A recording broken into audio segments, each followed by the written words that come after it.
ఈరోజు జగన్ ప్రభుత్వం వచ్చింది కనుక కానీ చాలా నష్టపోయాము. మేము నష్టపోయాం కనుక ఆ లెక్కలు తెప్పించింది మనం చాలా దీనిగా ఉంది. కానీ ఈ మందు బాగోలేదు, మందు నాశనం. అయ్యో 50 కేజీలు ఉన్నట్టు 20 కేజీలు అయిపోతుంది, చాలా తక్కువ అయిపోతుంది. కానీ ఏం బాగోలేదు, కానీ అన్ని వేస్ట్.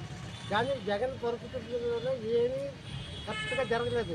మా కరెంటు బిల్లు వస్తుంది, నాకు పింఛన్ రావట్లేదు. నా కరెంటు బిల్లు వస్తుందని నాకు పింఛన్ రాలేదు. నా కరెంటు బిల్లు కరెంటు బిల్లు తీసుకోవట్లేదు. మీరు కరెంటు బిల్లు తీసుకుంటున్నారు కదా, కరెంటు బిల్లు కట్టుకుంటుంది కదా, మీకు పింఛన్ ఎందుకు ఎవరు? అది మాకు కావాలి. నీ కరెంటు బిల్లు ఇవ్వకపోతే నీ పింఛన్ ఇవ్వకూడదు. నాకు పింఛన్ కాపారు, అందు గురించి చెప్పి నా కరెంటు బిల్లు ఎక్కువ వచ్చిందని చెప్పేసి నాకేం లేదు, ఒక ఇల్లే ఒక కొట్టే నాకు అందు గురించి చెప్పి నేను చెప్తాను.